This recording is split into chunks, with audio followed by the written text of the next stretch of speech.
మనం చంద్రబాబు నాయుడు గారి అరెస్ట్ అయినప్పుడు ఒక్కసారి ఆ పిక్చర్ మొత్తం రివైండ్ వేసుకుంటే అంత ఆశ్చర్యకరంగా అని గుర్తొస్తుంది మనకి. ఎంత ఆసక్తికరంగా అంటే, ఎంత ఆశ్చర్యకరంగా అంటే, ఆయన బస్సులో పడుకుని నిద్రపోతున్నాడు. టకటకా వచ్చారు పోలీసులు, తలుపులు కొట్టారు, కూర్చోబెట్టారు, బయటకు రమ్మన్నారు. వచ్చాడు, వచ్చినా కూర్చోబెట్టి మిమ్మల్ని అరెస్ట్ చేస్తూ ఉన్నారు. ఏంటి నా మీద కేసు ఏది, ఎందుకు అరెస్ట్ చేస్తున్నారు అని అంటే అంతా మా ఇష్టం అన్నట్టు వ్యవహరించారు. అరెస్ట్ అన్నారు. సరే, ఆయన ఏదో సీనియర్ పొలిటీషియను, రాజ్యాంగం అంటే గౌరవం ఉన్న వ్యక్తి కాబట్టి సరే ఓకే, చట్టాన్ని గౌరవిద్దాం, ఏం జరుగుద్దాం అని చెప్పి ఆయన వచ్చాడు. అంతే, 24 గంటల్లో జైల్లో పడేశారు. అసలు కోర్టుకు తీసుకెళ్తే ఏంటి రిమాండ్, ఏంటి, ఎలా రిమాండ్, ఇది దీనికి రూల్స్ ఎలా ఒప్పుకున్నాయి, లేకపోతే ఇది ఆయన మీద కేసు లేకుండా సడన్గా ఎలా అరెస్ట్ చేస్తారు, ఎలా రిమాండ్కి ఇస్తారు, ఏం లేవు. I'm not naming any particular person, whether it is officer or courts or ఏదైనా కానివ్వండి. నేను వ్యవస్థల గురించి మాట్లాడుతున్నా. చట్టం అంటే గౌరవం ఉంది నాకు, వ్యవస్థలు అంటే గౌరవం ఉంది, కోర్టులు అంటే చాలా గౌరవం ఉంది. కానీ జరిగిన ఘటనలు ఒకసారి గుర్తు చేసుకుంటే, వాడు పట్టుకొస్తాడు, ఇక్కడ రిమాండ్కి ప్రొడ్యూస్ చేస్తారు కోర్టులో, జడ్జి గారు రిమాండ్ అంటారు, జైలుకి వెళ్ళిపోతాడు. అంతే. ఎవరన్నా కానీ వెనక ముందు ఆలోచన లేదు అసలు. ఏం తప్పు చేశారు వీళ్ళు, ఆ సెక్షన్కి వర్తిస్తాయా లేవా? నో. 5 ఏళ్ళు ఇదే రకమైన పాలన. ఇంట్లో వాళ్ళని ఎత్తుకొస్తారు, లుంగీల మీద ఉంటే లుంగీల మీద తీసుకెళ్ళిపోతారు, బట్టలు సర్దుకుంటుంటే ఆ ఉన్న బట్టలతోనే లాక్కెళ్ళిపోతారు. ఆడ లేదు, మగ లేదు, ముసలి లేదు, ముతక లేరు, మహిళ లేరు, పురుషులు లేరు, వాళ్ళకి ఎవరి మీద కోపం ఉంటే వాళ్ళనే. అర్ధరాత్రి లేదు, మిట్ట మధ్యాహ్నం లేదు, తీసుకెళ్ళిపోవడమే. అందరూ రిమాండే. అసలు ఎట్లా రిమాండ్ అయ్యారో, ఎట్లా జైలుకి వెళ్ళారో అర్థం కాదు. ఆ టైం అలా చూసాం మనం. సరే, ఈ ప్రభుత్వం వచ్చినాక అలా ఉండదు, అంతా చట్ట ప్రకారం ఒక రాజ్యాంగానికి లోబడి ఉంటాయని మనం అనుకున్నాం. కానీ ఇక్కడ పూర్తిగా నిష్క్రియాపరత్వం అయిపోయింది. అసలు ఏమి జరగట్లేదు, ఏమీ రాజ్యాంగము చట్టం కూడా చేష్టలుడికి చూస్తున్నట్టు కనపడుతోంది జరుగుతున్న పరిణామాలు. చట్టము, న్యాయము, ఇతర వ్యవస్థలు కూడా చేష్టలుడిగి, మరి అది నిస్సహాయత, నిర్లక్ష్యమా, లేకపోతే అదేంటో అర్థం కాని ఒక నిరాశ, నిస్పృహల అర్థం కావట్లా. ఒక అతనికి బెయిల్ వస్తుందంట, మధ్యంతర బెయిలు. బెయిల్ వచ్చినాక అతను ఫోన్ ఆఫ్ చేసుకుంటాడంటే ఎక్కడ ఉంటాడో తెలియదంట. తీరా చూస్తే ఆ బెయిల్ కోసం అతను పెట్టిన సర్టిఫికెట్లు ఫేక్ సర్టిఫికెట్లు అండి. ఎవరికి పెట్టాడు ఫేక్ సర్టిఫికెట్లు? కోర్టుకి. ఆంధ్రప్రదేశ్లో కోర్టుకి ఫేక్ సర్టిఫికెట్లు ప్రొడ్యూస్ చేశాడు ఒక కరడుగట్టిన నేరస్తుడు. కరడుగట్టిన నేరస్తుడు అంటే మానవంగాలు హత్యలే చేయవసరలా. తను ఎంచుకున్న నేరాల్లో కరడుగట్టిపోయాడు, ఆరితేరిపోయాడు. అది సోషల్ మీడియాలో కావచ్చు, ఎదుటి వాళ్ళని తిట్టడంలో కావచ్చు, వ్యక్తిత్వ హననాలు కావచ్చు, వాటెవర్ ఏదైనా. అది కూడా వ్యక్తిత్వ హననం హత్యతో సమానం కదా. ఫేక్ సర్టిఫికేట్ పెట్టేశాడు కోర్టుకి. కోర్టు బెయిల్ ఇచ్చేసింది, వెళ్ళిపోయాడు. ఎక్కడ పోయాడో తెలియదు, ఇప్పుడు ఎతుకుతున్నారు. ఇందులో ఇంకో విచిత్రమైన అంశం ఏంటంటే, మామూలుగా ఎందుకంటే నేను జైల్లో ఉన్నాను, ప్రత్యక్షంగా నాకు తెలుసు. నేను జైల్లో ఉన్నాను. బెయిల్ పేపర్స్ ఇన్ టైంలో రాకపోతే మరుసటి రోజు విడుదల చేశారు. చాలా మందికి అంతే అవుతాయి. బెయిల్ కోర్టులో వాదనలు అయ్యి బెయిల్ జడ్జి గారు బెయిల్ శాంక్షన్ అనగానే ఆ బెయిల్ పేపర్లు ఆ కోర్టులో వాళ్ళు ఇవ్వాలి, రిజిస్ట్రార్ దగ్గర కాపీస్ ఇస్తే ఆ కాపీస్ తీసుకుని కోర్టుకు వెళ్ళిన తర్వాత వాళ్ళు మళ్ళీ క్రాస్ చెక్ చేసుకుని చూసాం కదా. మొన్న రీసెంట్ ఎగ్జాంపుల్ అల్లు అర్జున్ది చూసాం కదా తెలంగాణలో. బెయిల్ వస్తే కూడా అది ఆన్లైన్లో పెట్టలేదు, కోర్టు వెబ్సైట్లో పెట్టలేదని తెల్లారి విడుదల చేశారు. అలాంటిది బోరుగడ్డ అనిల్ అనే ఒక ఇతనికి నేరస్తుడు జైల్లో ఉంటే బెయిల్ వచ్చింది మధ్యాహ్నం. గంటే బెయిల్ పేపర్లు తీసుకుని జైలుకి వెళ్ళారు వాళ్ళ మనుషులు. జైల్లోంచి అతను వెళ్ళిపోయాడు. మీడియాకి తెలియదు. అంటే మీడియాకి చెప్పి విడుదల చేయమని రూల్ లేదు కానీ తెలుస్తుంది. ఎందుకంటే అతను చాలా సోకాల్డ్ సోషల్ మీడియాలో యాక్టివిస్టు వీళ్ళందరినీ తిట్టడానికి చంద్రబాబు నాయుడు గారు, పవన్ కళ్యాణ్ గారిని, నిన్ను అందరినీ ఎవరు పడితే అతనికి ఎవరు నచ్చకపోతే జగన్మోహన్ రెడ్డి ఎవడని ఏమన్నా అంటే అలా చేసేవాడు అనమాట. ఆ తిట్లు కూడా ఏంటంటే నరమానవుడు నోటిలోంచి ఆ మాటలు రావు. వ్యక్తిగతంగా నాకు తెలుసు అనిల్, నరమానవుడు మనిషి పుట్టిన నుంచి ఆ నోటి నుంచి అలాంటి మాటలు రావు. మరి అలాంటి మనిషి బెయిల్ వస్తే గంటలో వెళ్ళిపోయాడు జైలు నుంచి. జైలు అధికారులు ఉన్నతాధికారులకు చెప్పలేదా? లేకపోతే కోర్టులో ఆ బెయిల్ కోసం పిటిషన్ వేసినప్పుడు ఆర్గ్యుమెంట్స్ జరగలేదా? ప్రభుత్వ లాయర్లు ఎక్కడ పోయారు? అది ఫేక్ అని ఇప్పుడు మాట్లాడుకుంటున్నారే, ఆ మాత్రం చెక్ చేసుకోరా? అతను పెట్టాడంటే ఏదో వాళ్ళ మదర్కి ఏదో హెల్త్ బాగాలేదు, సీరియస్ అనేదో పెట్టాడు, డాక్టర్ ఇచ్చిన లెటర్ ఏదో తీసుకొచ్చి పెట్టాడు. అది చెక్ చేసుకోరా డాక్టర్ ఇచ్చాడా లేదా, నిజమా కాదా అని? నాకు తెలిసి ఇలాంటిది మరి ఇంతకుముందు ఎప్పుడన్నా న్యాయ చరిత్రలో జరిగిందో లేదో నాకైతే డౌటే. ఆంధ్రప్రదేశ్లోనే జరిగింది. దట్టు అన్ఫార్చునేట్ థింగ్ ఏంటంటే ఈ ప్రభుత్వంలో జరిగింది. ఈ ప్రభుత్వం రెడ్ బుక్, ఆ బుక్, ఈ బుక్ అని కబుర్లు తప్ప ఇగో ఇది రెడ్ బుక్. ఎలా సాధ్యమైంది అనేది అసలు ఎంత లోపం ఉందంటే, సరే కోర్టులో జడ్జి గారు అదేదో ఆ సర్టిఫికేట్ చూసి బయటకు వెళ్ళి రోడ్డు మీదకి వెళ్ళి అయితే ఎత్తకడు కదా జడ్జి గారు.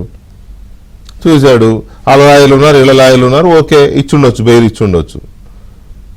అది కూడా కొంత అంటే అనుమానాస్పదం అని నేను అనను, కానీ కొంత ఏదో ఏంటో అర్థం కాని పరిస్థితి. ఇచ్చేశారు, బెయిల్ ఇచ్చారు. సరే జడ్జి గారి గౌరవ న్యాయమూర్తి గారి విచక్షణ అధికారం అనుకోండి బెయిల్ ఇవ్వడం అనేది, దాని మీద ఆధారపడి ఉంటుంది. Right, okay. అంత తొందరగా ఎలా కట్టిన గంటలో బయటకు ఎలా వచ్చాడు? గంట 2 గంటలు మ్యాక్సిమం. రాజమండ్రి వెళ్ళారు, టక్మని బయటకు వెళ్ళిపోయాడు. ఎటు వెళ్ళిపోయాడు కూడా తెలియదు, ఎవరికీ తెలియదు. అదొకటి. ఇంకో పక్క వివేకానంద రెడ్డి హత్య కేసు, పిట్టల్లా రాలిపోతున్నారు సాక్షులు. ఇప్పటికి 6 కీలకమైన వివేకానంద రెడ్డి గారి ఇంటి వాచ్మెన్ రంగయ్య, అతను ఓకే, నో డౌట్ 70 ఏళ్ళు వయసు ఉంది, వృద్ధాప్యం, చచ్చిపోవడానికి చాలా కారణాలు ఉండొచ్చు, నేను కాదనట్లా. కానీ అనుమానాలు వ్యక్తమవుతున్నాయి. స్వయంగా ఆయన భార్య అనుమానాలు వ్యక్తం చేస్తోంది, నా భర్తది సహజ మరణం కాదు, వృద్ధాప్యంతో చనిపోయిన మరణం కాదు, నాకు చాలా అనుమానాలు ఉన్నాయి అని చెప్పి ఆయన భార్య ఎవరిని అనుమానిస్తోంది? ఎవరినో అనుమానిస్తూ రాష్ట్ర పోలీసులను కూడా అనుమానిస్తోంది, ఆంధ్రప్రదేశ్ పోలీసులను కూడా అనుమానిస్తోంది. వీళ్ళు సరిగా పట్టించుకోలేదు, వీళ్ళు సరిగా నా భర్తను కాపాడలేకపోయారు, నా భర్త విషయంలో నిర్లక్ష్యంగా వ్యవహరించారని. ఎంత పెద్ద ప్రొఫైల్ అది, కేసు అది. ఏమాత్రం అనకూడదు కానీ, పెద్ద పదాలు వాడకూడదు కానీ, చంద్రబాబు నాయుడు చేతిలో ఇంత పొడుగు కత్తి పెట్టి పోస్టర్లు వేశారు కదా సాక్షి పేపర్లో. అలాంటి కేసుని ఎంత జాగ్రత్తగా, ఎంత సీరియస్గా డీల్ చేయాలి? ఈ ప్రభుత్వం వచ్చినాక 3 సాక్షులు చచ్చిపోయారు ఇప్పటికి, సబ్జెక్ట్ టు కరెక్షన్. కొత్త ప్రభుత్వం వచ్చినాక 3 సాక్షులు చచ్చిపోయారు. అంటే ప్రభుత్వంలో ఎవరున్నారు అనేది అర్థం కావట్లేదు. బేసిక్ థింగ్ ఇది మామూలుగా ధృతరాష్ట్ర రాజ్యం అంటూ ఉంటారు. నేను ఆ పదం పెట్టడం ఇష్టం లేక ఇదేమి రాజ్యం అని పెట్టా. ఇట్లా కూడా ఉంటాయా? ఇలాంటివి ఎన్ని, ఒకటి కాదు. కోడికత్తి సీన్ కేసు ఉంది. కోడికత్తి సీనుతో కత్తితో పొడిపించుకున్నాడు జగన్మోహన్ రెడ్డి అని చెప్పి మీరే కదా ఆరోపణలు చేశారు. ఫస్ట్ మీ మీద చేశారు, ఆయన నా మీద హత్యా ప్రయత్నం చేశారని. తర్వాత మీరేం చేశారు? లేదు అతనే పొడిపించుకున్నాడు అన్నారు. కోర్టులో జగన్ వెళ్ళి సాక్ష్యం చెప్తే తప్ప అతనికి బెయిల్ రాదని 4.5 సంవత్సరాలు దళిత కుర్రోడిని జైల్లో పెట్టారు. 4.5 సంవత్సరాలు, ఒక రోజు కాదు, అర రోజు కాదు. ఎందుకు?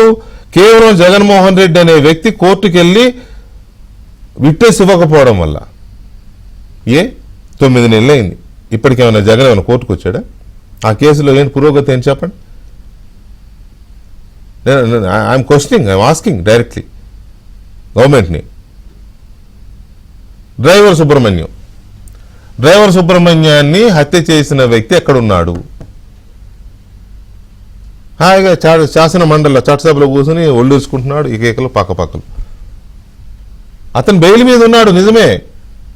ఎన్నాళ్ళు ఉంటాడు? అతను స్వయంగా అతను ఒప్పుకున్నాడు నేనే చంపానని. అప్పుడేదో అతనికి బెయిల్ తీసుకొచ్చారు, ఇచ్చారు. జగన్మోహన్ రెడ్డి గవర్నమెంట్ కాబట్టి అప్పుడున్న పోలీసులు సరిగ్గా ఆర్గ్యూ చేయలేదో, లేకపోతే పోలీసులు సరిగ్గా వ్యవహరించలేదో, మొత్తం మీద అతనికి బెయిల్ వచ్చింది. మరి ఇప్పుడు మీ పోలీసు ఏం చేస్తోంది ఆ కేసు విషయంలో? జగన్మోహన్ రెడ్డి గారి కంటే ఎలాంటి విలువలు లేవు కాబట్టి అతన్ని ఇంకా మండలి సభ్యుడిగా కొనసాగిస్తున్నాడు, పార్టీలో కొనసాగించుకుంటున్నాడు. కానీ మీ ప్రభుత్వం ఏం చేస్తోంది? అసలు ఇన్ని రకాలుగా చట్టాన్ని ఇది చేస్తూ ఉంటే వ్యవస్థల్ని ఉన్నాయనుకోవాలా, వ్యవస్థలు లేవనుకోవాలా? అసలు ఇది కబోది రాజ్యమా, ఇంకేదన్నా రాజ్యమా? ఇది పరిస్థితి.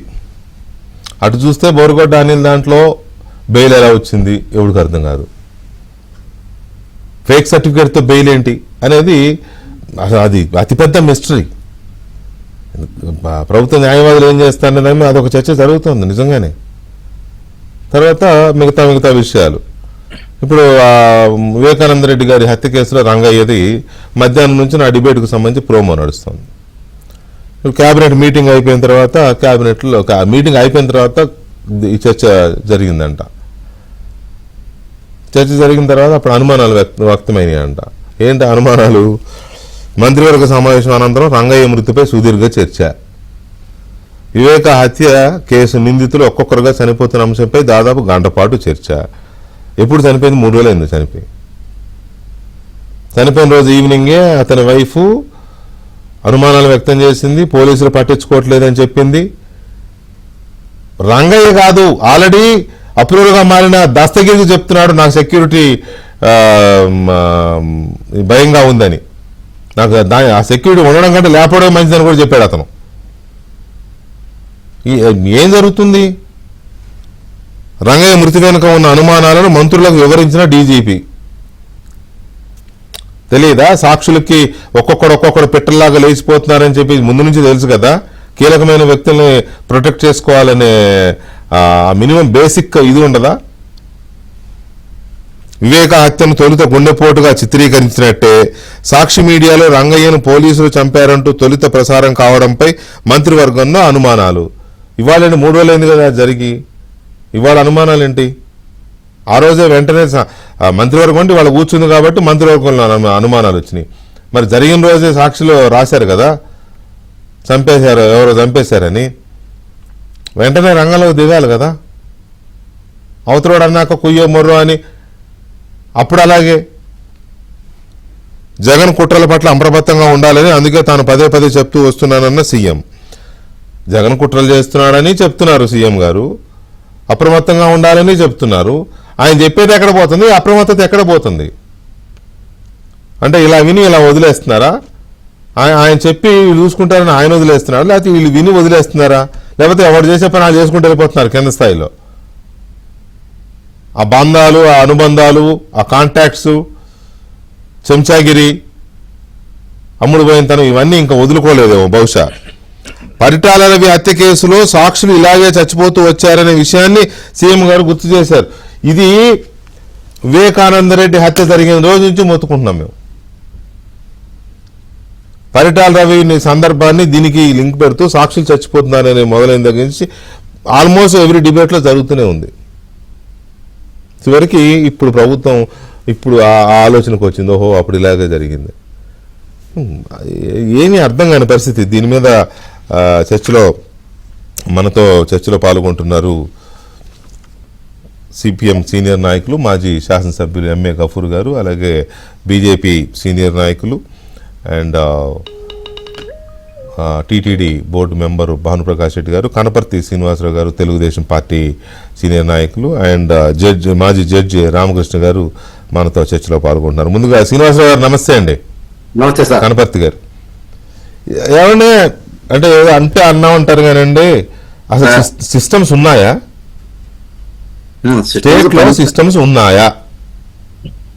జగన్మోహన్ రెడ్డి సిస్టమ్స్ ని రాజశేఖర్ రెడ్డి మొదలుకొని జగన్మోహన్ రెడ్డి వరకు ఏ విధంగా సిస్టమ్స్ ని నాశనం చేశాడో చూస్తా ఉన్నాం. దాని ప్రభావం ఇంకా 9 చేశారు, కొనసాగుతా ఉంది, సెట్ చేస్తా ఉన్నామండి. అంటే యాజ్ ఎర్లీ ఇప్పుడు వచ్చింది ఇదే కదండి, ఇప్పుడే మార్పు జరుగుతా ఉంది. చూస్తా ఉన్నారు కదా, ఒక్కొక్క నిందితుడు ఏ విధంగా జైలుకి వెళ్తా ఉన్నారో చూస్తా ఉన్నాం. ఇప్పుడు బయటకు వచ్చిన నిందితుడు 100 రోజులు, ఇవాళ కరెక్ట్ 14వ తారీఖుకి 100 రోజులు అతను అయితే ఫేక్ సర్టిఫికెట్ పెట్టడం, ఆ డాక్టర్ గారు ఇది ఫేక్ అని చెప్పి చెప్పటం, వెంటనే పోలీసులు అలర్ట్ అయ్యి మళ్ళీ అనంతపురం పోలీసులు కేసు ఫైల్ చేయటం. దీని వెనక అయితే ఖచ్చితంగా నేను గుంటూరులోనే జరిగిన ఇన్సిడెంట్ ఆ డాక్టర్ గారితో మాట్లాడటం జరిగింది. ఆ డాక్టర్ గారు చెప్పడం ఎప్పుడు 2 years బ్యాక్ ఓసారి వాళ్ళ మదర్ పద్మావతిని నా దగ్గర తీసుకురావడం జరిగింది. మొన్నైతే అసలు నా దగ్గర తీసుకురావటం కానీ ఎటువంటిది లేదు. అనంతపురం పోలీసులు ఇందాక లోకల్ పోలీసులకి ఇస్తే వాళ్ళు వచ్చి నా స్టేట్మెంట్ రికార్డ్ చేశారు. నేను అసలు ఆ సర్టిఫికెట్ చూసి ఆశ్చర్యపోయాను. అసలు ఆ సర్టిఫికెట్ నాది కాదు, ఆ సంతకం కూడా నాది కాదు. అసలు ఊరకేదో గీకి అట్లా సంతకం పెట్టి కేవలం బెయిల్ కోసమే సబ్మిట్ చేశాను. నేను అదే అంటున్నా, ఫేక్ సర్టిఫికేట్ అని ప్రూవ్ అయింది. ఇప్పుడు ఆ డాక్టర్ గారు చెప్తున్నాడు నేను ఇవ్వలేదని చెప్తున్నాడు, లేదా సంతకం అయింది కాదు, లేదా అది ఎప్పటిదో పాతదో, లేదా ఏదో వాట్ ఎవర్. కోర్టులో ఆర్గ్యుమెంట్స్ అప్పుడు ఏమైంది, మీ సిస్టమ్ ఏమైంది, మీ ప్రభుత్వ లాయర్లు ఏం చేశారు సార్? ఇదేంటంటే పూర్తిగా జడ్జి గారి విచక్షణ సంబంధించిన వాళ్ళు ఏం చేశారంటే తెలివిగా లంచ్ మోషన్, శ్రీనివాసరెడ్డి గారి బెంచ్ మీద లంచ్ మోషన్ మూవ్ చేశారు. గౌరవ జడ్జిల పేర్లు అవసరం. లంచ్ మోషన్ మూవ్ చేసినప్పుడు ఏమవుతుందా అంటే మనకి ఆ కోర్టుకున్నంత పగల జరిగే అంత ఇది మనకు లంచ్ మోషన్ లో ఉండదు. లంచ్ మోషన్ లో ఉండకపోవడం వెంటనే 1 hour 2 hours ఉంటుంది. అప్పటికి మా ఏపీపీ థ్రెటన్ చేసి ఆయన అడిగాడు, లేదండి మాకు కొంత టైం ఇవ్వండి అంటే, కాదు అవతల హెల్త్ కండిషన్స్ ఇదిగా ఉన్నాయి అంటే, ఆయన సరే ముందు బెయిల్ అయితే దీంట్లో ఎస్కార్ట్ బెయిల్ ఇస్తారు జనరల్ గా. మరి గౌరవ న్యాయమూర్తి గారి విచక్షణ ఎస్కార్ట్ బెయిల్ ఇవ్వకుండా ఇంటరిం బెయిల్ ఇచ్చారు వాళ్ళు. అది కొద్దిగా ఆశ్చర్యంగా ఉంది, ఇంటరిం బెయిల్ ఇవ్వటం అనేది. ఎస్కార్ట్ బెయిల్ అనేది జనరల్ గా ఇస్తారు ఎవరికైనా, తల్లిదండ్రులు చనిపోయారన్నా, లేకపోతే ఏదైనా కర్మకాండలు చేయడానికన్నా, లేకపోతే ఏమైనా ఎగ్జామ్స్ రాయాలన్నా, లేకపోతే ఇంకేదన్నా పెళ్లిళ్ళకి అటెండ్ అవ్వాలన్నా జనరల్ గా ఎస్కార్ట్ బెయిల్ ఇస్తారు. ఆ ఎస్కార్ట్ కాపలా కాస్తా ఉంటారు. మరి ఇంత కరడు కట్టిన నేరస్తుడికి ఎమర్జెన్సీలో అలాగే ఇస్తారులే. రేవంత్ రెడ్డి ఇప్పుడు ప్రస్తుత తెలంగాణ ముఖ్యమంత్రి రేవంత్ రెడ్డి గారికి కూతురు పెళ్లి అంటే బెయిల్ ఇచ్చారు, పొద్దున్న వెళ్ళి సాయంత్రం వచ్చేయమని చెప్పారు జైలుకి. అవి ఉంటాయి చూసాం. కానీ ఇది మరీ అంటే నాకు అర్థం కాదు ఏంటంటే, ఓకే జడ్జి గారు ఆ సర్టిఫికేట్ చూసి విశ్వసించారని అనుకుందాం, ఎందుకంటే ఆయన బయటకు వెళ్ళి చూడలేడు కదా. లాయర్లకు అనుమానం ఉన్నప్పుడు, లేకపోతే లాయర్ దీన్ని ఒకసారి చెక్ చేయాలనుకున్నప్పుడు గట్టిగా వాదించాలి కదా. ప్రభుత్వ న్యాయవాదులు గట్టిగా వాదిస్తే జడ్జి గారు బుల్డోజ్ చేసుకుని వెళ్తారని నేనైతే అనుకోవట్లే. ఓకే ఒక గంట టైం ఇస్తున్నాం, గంటలో చెప్పండి ఏ విషయం అని చెప్పి అంటారేమో. అంతేగాని నేను మీరు ఎన్నైనా సరే అతను బెయిల్ ఇచ్చేయాల్సింది అంటారా? నాకు తెలుసు రామకృష్ణ గారు బిట్వీన్ ద లైన్స్ ఈ మాట ఎందుకంటానంటే, న్యాయస్థానాల మీద గౌరవంతో మనం మాట్లాడతాం కాబట్టి బిట్వీన్ ద లైన్స్ అంటే ప్రభుత్వ న్యాయవాది గట్టిగా వాదించబట్టే సార్ అతను మళ్ళా సర్టిఫికేట్ వెరిఫికేషన్కి వెళ్ళింది. అది ఆయన యాక్చువల్ గా అయితే దాన్ని అంత దూరం కూడా పోలేదు ఆ గౌరవ జడ్జి గారు. అవును, వెరిఫికేషన్కి వెళ్ళి వచ్చేదాకా బెయిల్ ఆగాలి కదా, మీ వాళ్ళు పట్టుబట్టాలి కదా. బెయిల్ అంటే దాని మీద అక్కడే సార్ చిన్న దాని మీద కూడా మేము ఇది చేస్తే వాళ్ళు అనే వెర్షన్ ఏంటంటే, ఈ లోపు 1 day 2 days జరిగినప్పుడు ఆమెకి ఏమైనా పేషెంట్ కి ఏమైనా జరిగితే అది న్యాయస్థానం మీదో లేకపోతే ప్రభుత్వం మీదో మోపుతారు వాళ్ళు. మోపేస్తారు, తెగ మోపేస్తారులే. అవును రామకృష్ణ గారు నేను మళ్ళీ చెప్తున్నా, బిట్వీన్ ద లైన్స్ ఇప్పుడు ఇలా ఇంత ముందు ఎప్పుడు జరిగిందా? ఒక నిందితుడు ఫేక్ సర్టిఫికేట్ పెట్టి బెయిల్ తీసుకున్న సందర్భం అంటే నేనైతే వినలేదు. నాకున్న అనుభవంలో చెప్తున్నా, నాకున్నంత అనుభవంలో. మీరు జడ్జిగా పనిచేశారు కాబట్టి ఎప్పుడైనా జరిగిందా? దీన్ని మీరు ఎలా చూస్తున్నారు ఈ ఎపిసోడ్ ని? వెంకటకృష్ణ గారు, మన ప్యానల్ ఉన్న పెద్దలందరికీ నమస్కారం. అసలు హైకోర్టులో ఫేక్ సర్టిఫికేట్ సమర్పించి ఆర్డర్స్ పొందినటువంటి వ్యక్తి ధైర్యాన్ని ఈ రోజు మనం ఖచ్చితంగా అప్రిషియేట్ చేయాలి. డెఫినెట్ గా ఎంత ధైర్యం, ఎంత కలేజా ఉంటే, ఎంత బ్యాక్గ్రౌండ్ ఉంటే, ఎంత సపోర్ట్ ఉంటే రాష్ట్ర హైకోర్టు అత్యున్నత న్యాయస్థానంలోనే ఫేక్ సర్టిఫికెట్ పెట్టి అంత దర్జాగా ఆర్డర్స్ తీసుకొని ఎస్కేప్ అయిపోయారంటే నేను అంటున్నానండి, ఈ రాష్ట్రంలో ఆయన వైనాట్ 175 అన్నది ఎందుకు ఇప్పుడు నాకు అర్థమవుతావు. జగన్మోహన్ రెడ్డికి ఉండేది 11 సీట్లు కాదండి, 170 సీట్లు అయినవే. 170 సీట్లు అయినవే. ఎందుకంటే ఈ రాష్ట్రంలో జరుగుతున్న ఒక్కొక్క ఇన్సిడెంట్ గాని, ఒక్కొక్క సంఘటన గాని, ఒక్కొక్క పరిణామం గాని, ఒక్కొక్కటి మనం క్యాల్కులేట్ చూస్తుంటే జగన్మోహన్ రెడ్డికి ఇంకా కింది స్థాయిలోనో లేక ఏ స్థాయిలోనో ఎంత పట్టు ఉందో చూడండి. ప్రభుత్వ శాఖల్లో ముఖ్యంగా ప్రభుత్వ అధికారులు ఈ బోరుగడ్డ అనేది ఈ రోజు అండి పోలీసులు ఆ రోజు ఎంత రాయల్ ట్రీట్మెంట్ ఇచ్చి ఎలా బిర్యానీలు పెట్టించి హోటల్లో ఎలా చూసాం మరి ఎన్ని ఒకటి కాదు చాలా డిబేట్లు చేశాము, చాలా ఆక్రోశం ఎలగక్కాము, చాలా విషయాలు చెప్పాము. నేను ఒకటే అంటున్నా, ఈ రాష్ట్రానికి ఒకే రెడ్ బుక్ అయిపోవడం వల్ల ఇవన్నీ జరుగుతున్నాయి నేను అంటున్నా. ఒక్కొక్క నియోజకవర్గానికి ఒక రెడ్ బుక్ పెట్టి ఉంటే ఎన్ని రెడ్ బుక్లు ఉన్నా కాదండి, ఎన్ని రెడ్ బుక్లు ఉన్నా కూడా జగన్ రెడ్డి మూలాలు ఇంకా అక్కడ ఉన్నప్పుడు క్లియర్ గా అన్ని వ్యవస్థల్లో ఉన్నప్పుడు red book can't stop anything. ఇప్పుడు ఆ మూలాలను తుంచేసిన బాధ్యత ఎవరు తీసుకోవాలి? అదే అంటున్నా నేను. 9 నెలలైనా మీకు ఇంకా గ్రిప్ రాలేదా? 9 నెలల నుంచి నోరు అరిగిపోయేలాగా, నాలుక అరిగిపోయేలాగా, గొంతు బొంగురు పోయేలాగా మాట్లాడుతున్నాం. ప్రతి డిబేట్ లోనే చెప్తున్నాం. ఈ చర్యలు ఎవరు తీసుకోవాలి? ప్రభుత్వం ఎవరు నడిపిస్తున్నారు? ప్రభుత్వం చేతిలో అధికారాలు ఉన్నాయా లేవా అని చెప్పండి ముందు.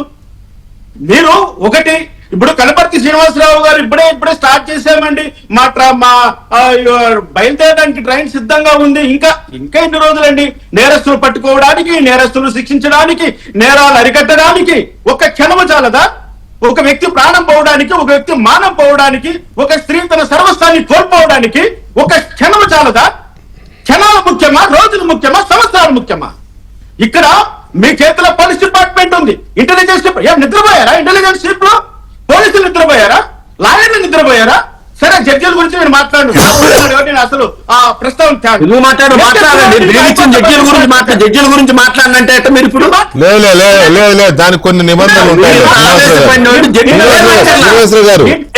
సార్. నేను వెంకటకృష్ణ గారు, నేను పేరు కాదు అంటే న్యాయ వ్యవస్థ కూడా నేను అందుకే అన్నాను, ఇట్లా ఫేక్ సర్టిఫికేట్లు పెట్టి బెయిల్ తీసుకుని వెళ్ళడం ఇంత ముందు ఎప్పుడన్నా జరిగిందా అని అడిగిన క్వశ్చన్ అదే రామకృష్ణ గారు. సార్, ఇంటర్నెట్ లో చార్లెస్ శోభరాజు అని చెప్పి వాడు 10 సార్లు పోయాడు. వాడు కంటే చార్లెస్ శోభరాజ్ తో పోడుతున్నారా మీరు? బోరగడ్డ అనిల్ని వీడేంది? వీరందరూ ఆ వైకాపాకి చెందిన వాళ్ళందరూ వాళ్ళే. అలాంటప్పుడు మీరందరూ ఇది అసమర్థత చేతులు ఎత్తేసుకుని కూర్చోవడమే. ఇక అరిటాకంతుంది ఈ రాష్ట్రము. దాని గురించి మాట్లాడకుండా Charles Sobhraj, Osama bin Laden, లేకపోతే ఇంకో దావూద్ ఇబ్రహీం పక్కన పెట్టండి. మీ స్థాయి అది కాదు. ఎందుకు మాట్లాడు చార్లెస్ శోభరాజు గురించి? మీ స్థాయి అదే? మీ ప్రభుత్వం స్థాయి అదే? శోభరాజును కనీసము అవన్నీ పక్కన పెట్టండి. మేము అడుగుతున్నాం ఇంతకు ముందు ఎప్పుడన్నా వెళ్ళారా అంటే ఇప్పుడు వాళ్ళందరూ మార్గదర్శకులు వీళ్ళకి వెళ్ళారు. శ్రీనివాసరావు గారు ఒక్క నిమిషం. ఎంతమంది పారిపోయి అమెరికా పారిపోయారండి. అంటే ఇది కూడా అంటే వదిలేశారా? చాలా మంది పోతారులని వదిలేశారా? ఇందుకోసమా రెడ్ బుక్ మాట్లాడింది? చెప్పద్దు. అక్కడ జరగలేదా, ఇక్కడ జరగలేదా, అది బెయిల్ ఇచ్చింది ఎవరో చెప్పండి. అరే బెయిల్ కోర్టు ఇస్తుందండి. బెయిల్ కోర్టు ఇస్తుంది. కోర్టు ఎందుకు ఇస్తుంది? కోర్టులో జరిగిన ఆర్గ్యుమెంట్స్ ని బేస్ చేసుకుని ఇస్తుంది కోర్టు. ఆర్గ్యుమెంట్స్ ఎటు బలంగా ఉంటే మెరిట్ ఎలా ఉంటే అలా ఇస్తుంది. నేను అందుకే అంటున్నా, మీ వాళ్ళు ఏం చేశారంటున్నా. మేము అబ్జెక్షన్ చెప్పామండి. ప్రభుత్వ న్యాయవాదులకు కోర్టుల్లో ప్రయారిటీ ఉంటుంది. ప్రభుత్వ న్యాయవాదులు అబ్జెక్షన్ చెప్పినప్పుడు జడ్జి గారు తొందరగా ఇవ్వరు బెయిల్. 1-2 సార్లు ఆలోచిస్తారు. ఒక్క నిమిషం ఆగండి. Let him. రామకృష్ణ గారు చెప్పండి, మీరు కంప్లీట్ చేయండి. వెంకటకృష్ణ గారు, లంచ్ మోషన్ అయినా, రెగ్యులర్ కోర్సులో అయినా, హౌస్ మోషన్ అయినా, అదర్ సైడ్ పబ్లిక్ ప్రాసిక్యూటర్ ని వినంది ఏ ఆర్డర్ పాస్ చేయదండి కోర్టు. అదే కదా. ఇప్పుడు పబ్లిక్ ప్రాసిక్యూటర్ ఒకటి అడుగుతున్నా, అయ్యా వాళ్ళు సర్టిఫికేట్ పెట్టారు, ఇక్కడ గుంటూరులో ఒక హాస్పిటల్లో పెట్టారు, ఒక శర్మ గారిని ట్రీట్ చేశారు, ఒక ఫోన్ కాల్ చాలదండి హాస్పిటల్ ఫోన్ చేసి కనుక్కోవడానికి? ఆ పని చేయలేరా మీరు? నేను అంటున్నది ఏంటి? మీరు ఒక మాట అడుగుతున్నా. జడ్జి గారు దానికి ఒప్పుకోవాలి కదా. మా లాయర్ అడిగినప్పుడు వినండి. అడిగారని ఎవరు చెప్పారు? జడ్జి గారు ఒప్పుకోలేదని ఎవరు చెప్పారు? మీరు అంటున్నారు కానీ ఒప్పుకోలేదని ఎవరు చెప్పారు ఇంతవరకు? మీ లాయర్ లేదు సార్, ఆర్గ్యుమెంట్ చేశాడు, ఇవ్వటానికి వీల్లేదు. ఆ జెన్యూనిటీ గురించి కూడా అడిగినప్పుడు చెప్పారు. శ్రీనివాసరావు గారు, మనం బెయిల్ గురించి మాట్లాడదాం కానీ జడ్జెస్ ని లాగొద్దు. ఒక point, my strong appeal to you, both of you. రెండవది, పబ్లిక్ ప్రాసిక్యూటర్ అబ్జెక్షన్ రైజ్ చేసినప్పుడు మాకు ఒక అరగంట టైం కావాలి, దీని మీద మాకు కొన్ని డౌట్స్ ఉన్నాయి కానీ కనుక అంటే ఖచ్చితంగా జడ్జి గారు టైం ఇస్తారు, మీరు వెరిఫై చేసి చెప్పండి అని. అట్లా ఇవ్వకుండా తోసేశారని అయితే నేనైతే అనుకోవట్లే. I can't believe. ఎందుకంటే కోర్టులు కొన్ని జడ్జెస్ ఖచ్చితంగా ఇరుపక్షాల వాదనలు విన్న తర్వాతనే అంతే, అది తీర్పైనా బెయిల్ అయినా ఇరుపక్షాల వాదనలు విన్న తర్వాత మెరిట్స్ ని బట్టిస్తారు, మెరిట్స్ ని బట్టిస్తారు. ఒక ఫోన్ కాల్ చేసి ఇంత ఇంత ఇంత ఇంత ఇంత ఇంత చేతగాని తనంతో మరి వాదనలు ఉన్నాయా, లేకపోతే మీరు ప్రభుత్వం తరఫు నుంచి ఎస్టాబ్లిష్మెంట్ లేదా, పోలీస్ శాఖ నుంచి ఎస్టాబ్లిష్మెంట్ లేదా, ఏం అర్థం కావట్లేదు. గఫూర్ గారు, మీరు చాలా కేసులు, చాలా పోరాటాలు, లేకపోతే చాలా ఎక్స్పీరియన్స్ చూశారు కదా. ఈ ఈ ముందు బోరుగడ్డ అనిల్ ఎపిసోడ్లో బెయిల్ గురించి మీ విశ్లేషణ ఏంటి? మీకేమనిపిస్తుందండి? రాష్ట్రంలో సిస్టమ్స్ ఎలా ఉన్నాయి అనేది అనుకున్నప్పుడు. వెంకటకృష్ణ గారు, మీకు మిగతా వాళ్ళందరికీ నమస్కారం అండి. డిబేట్ లో పార్టిసిపేట్ చేసే వాళ్ళకు. ఈ కడుపు దించుకుంటే కాళ్ళ మీద పడుతుంది అంటారు ఒక సామెత.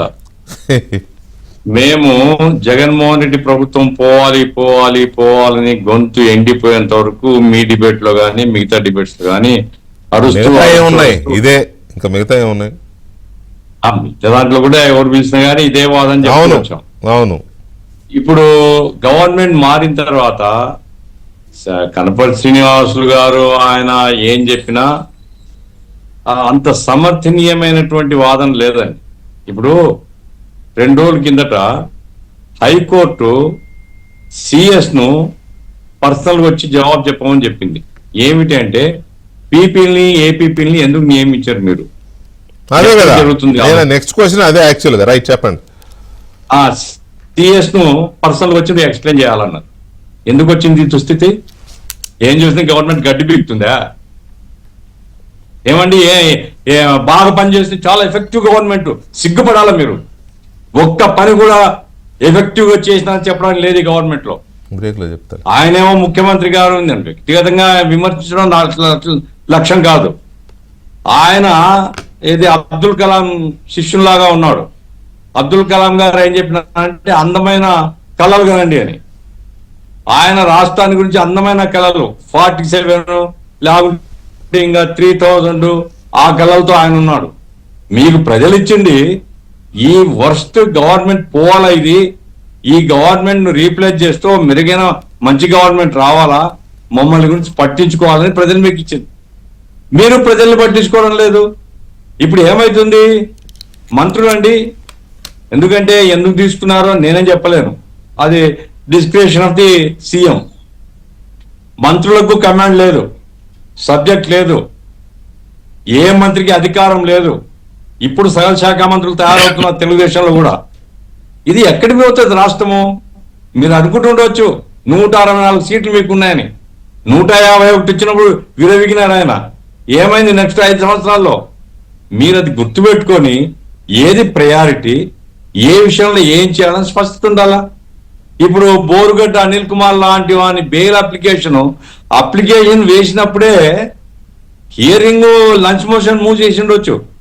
లంచ్ మోషన్ మూవ్ చేసినా ఆ గవర్నమెంట్ కి నోటీస్ వస్తుంది, గవర్నమెంట్ పీపీకి నోటీస్ ఇస్తారు. అరే ఇదేదో కుట్ర జరుగుతుంది అనేటువంటి పద్ధతిలో అలర్ట్ అయ్యి ఏది ఏమైనా ఫేస్ చేయాలా అంటే అట్లీస్ట్ ఎస్కార్ట్ బెయిల్ ఇవ్వకుండా మీరు ఇవ్వద్దు అనేటువంటి పద్ధతిలో ఆర్గ్యూ చేస్తే పోలీసులు వెంట ఉండి పోతారనుకోండి, ఎక్కడ పోతాడు ఆయన? ఒకవేళ వాళ్ళ తల్లిని చూసి మరి ఎన్నికి వస్తాడు బెయిల్. ఇప్పుడు ఆడుండో తెలియదు. అదే కదా గవర్నమెంట్ చాలా సిగ్గుపడాల్సిన విషయం. నేను కూడా అదే అంటున్నా, ఎస్కార్ట్ బెయిల్ అయినా వైపు నుంచి చాలా సిగ్గుపడాల్సిన విషయం ఇది. నేను చాలా స్ట్రైట్ గా చెప్తున్నాను ఈ విషయంలో. మనిషి ఎట్లా తోడు? ఇప్పుడు నాకేం బోరుగడ్డ అనిల్ కుమార్ తో మనకేం శత్రుత్వం సార్? అసలు మనిషి ఎవడానికి తలెత్తుకునే పరిస్థితి ఉండిందండి. ఆ తిట్లు, ఆ రకమైనటువంటి ఎంత ఛాలెంజెస్, ఏమిటి అసలు రాజ్యం ఉందా, వీడు ఎవడీడు అనే పద్ధతిలో ఒక బ్రహ్మరాక్షసి వచ్చి ఛాలెంజ్ చేసినట్లు. అట్లాంటి మీరు ఇంత ఉదాసీనంగా గవర్నమెంట్ ఉంటే మీరు ఏం కాపాడతారు? ఇప్పుడు వంశీకి ముందస్తు బెయిల్ వచ్చేంత వరకు వంశీని అరెస్ట్ చేయలే. ఇప్పుడు కొడాలి నాని ఇంకా అరెస్ట్ కాలే. లేకుంటే ఇంకా చాలా చాలా మంది ఉన్నారు. ఎందుకు మేము అడుగుతుంటే ఏదో మాకు వాళ్ళ మీద వ్యక్తిగత కక్ష ఉంది అనుకుంటారు. ఇంకా చాలా మంది పరారీలో ఉన్నారు సార్.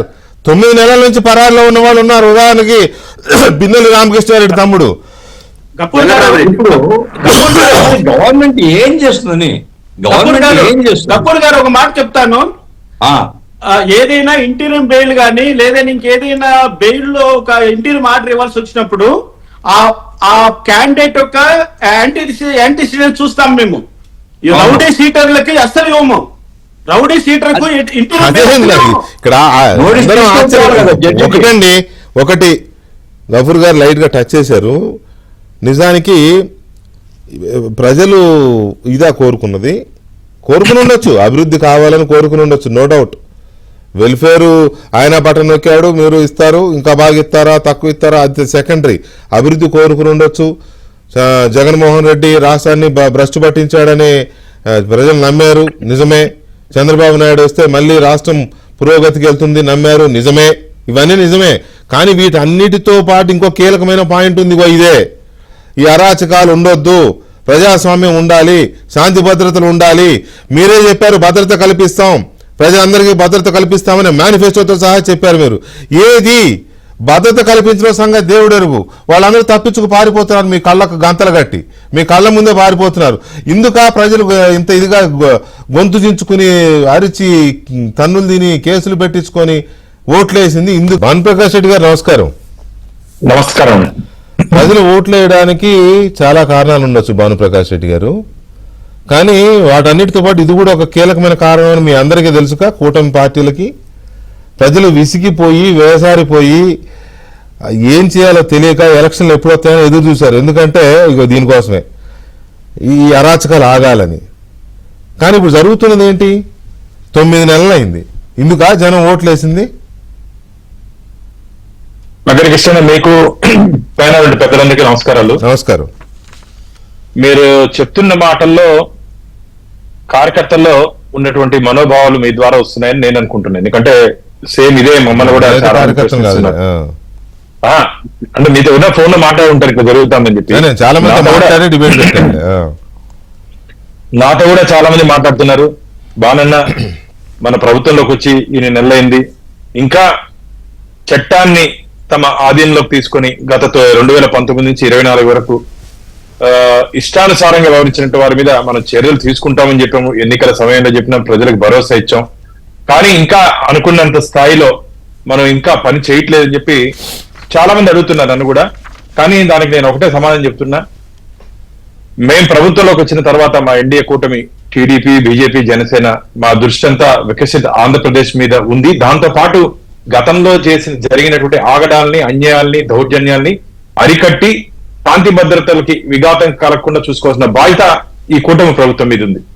తప్పు చేసిన వాడు ఏ స్థాయి వ్యక్తి అయినా సరే, మాజీ ముఖ్యమంత్రి అయినా సరే, ఆయన అనుచరులైనా సరే, ఎవరైనా సరే చట్ట పరిధిలో వారిని లోపల తీసుకోవాల్సిన అన్ని ఆధారం మా దగ్గర ఉన్నప్పటికీ ఎందుకు ఆలస్యం అవుతా ఉందని చెప్పి మీ మారుగా ఈరోజు ఏబిఎన్ డిబేట్ ఏదో చాలా మంది మమ్మల్ని ప్రశ్నిస్తున్నారు. కానీ ఈ రోజు జరుగుతున్నటువంటి చట్టంలో ఉన్నటువంటి కొన్ని లోపాలను అడ్డం పెట్టుకొని ఈరోజు బోరుగడ్డ అనిల్ ఇది చట్టంలో లోపాలని నేను అనుకోవట్లేదు భానుప్రకాష్ రెడ్డి గారు. ఐఎమ్ సారీ టు సే, ఇది చట్టంలో లోపాలు కాదు, ఇవి మీ అడ్మినిస్ట్రేషన్ లో లోపాలు, మీ సిస్టమ్ లో లోపాలు, లేదా ప్రభుత్వం యొక్క డేగ కళ్ళు లేవు ఇప్పుడు ప్రభుత్వానికి. ఆయన అన్నట్టు ఇంటెలిజెన్స్ ఏమైపోయింది అంటే కోర్టులో సబ్మిట్ చేసినట్టు కాపీ ఆ రోజు పీపీ గారు కానీ మీరు చెప్పినట్టు అబ్జెక్ట్ చేస్తుంటే ఒకవేళ దాని మీద, ఎందుకంటే బోరుగడ్డ అనిల్ కున్నట్టు బ్యాక్గ్రౌండ్ కానీ ఇవన్నీ ఒకసారి విచారణ తీసుకొని మెజిస్ట్రేట్ కో జడ్జికి ఒక అపీల్ ఇట్లా మనకి మాకు కొద్దిగా టైం కనుక్కొని ఫోన్ చేస్తుంటే కూడా ఖచ్చితంగా అది ఫేక్ అని తెలిసిపోయిండేది. ఇంకా శాశ్వతంగా వారు ఎక్కువ కాలం జైల్లో ఉండే పరిస్థితి ఉండేది. అది ఎందుకు చేయలేదో, ఎందుకు జరగలేదో ఒకసారి దీని మీద విచారణ చేయాల్సిన అవసరం ఉంది. ఎందుకంటే ప్రభుత్వం కూడా దీన్ని సీరియస్ గా తీసుకోవాల్సిన అవసరం ఉంది.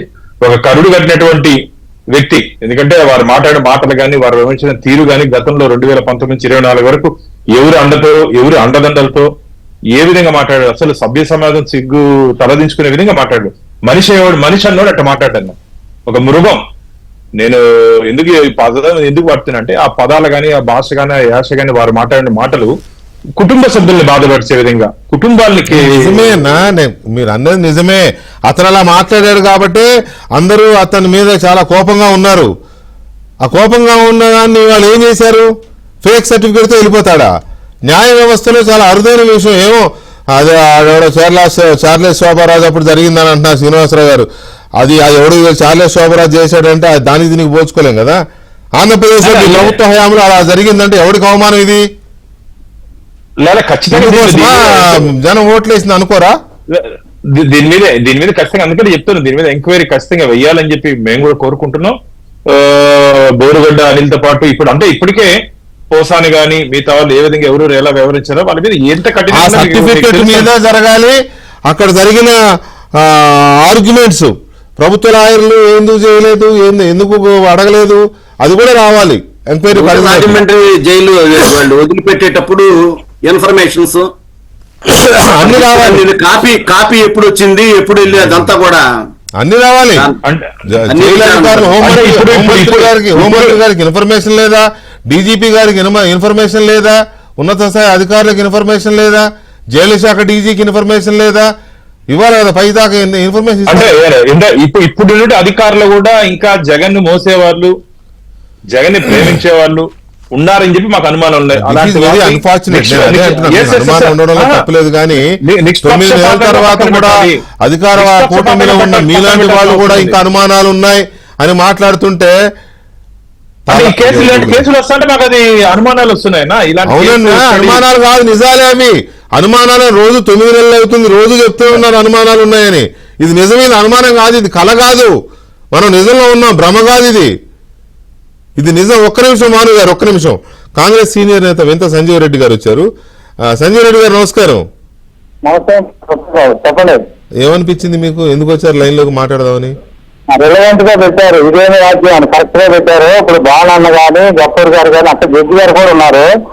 ఇన్స్పెక్టర్లకు కూడా యాంటిసిపేటరీ బెయిల్ ఇచ్చి అవునండి ఎవరికి మరి అక్కడ జడ్జి గారు ఉంటే కూడా తెలుగుదేశం బొక్కలు ఇచ్చేస్తున్నాడు. ఇదేనా గవర్నమెంట్ 165 మందిని ప్రజలు ఎందుకేనా వాళ్ళ ఆస్పిరేషన్స్ రీచ్ అవ్వలేకపోతుంది ప్రభుత్వానికి ఇంతవరకు 50% కూడా గ్రిప్ రాలా, వ్యవస్థల మీద గ్రిప్ రాలా.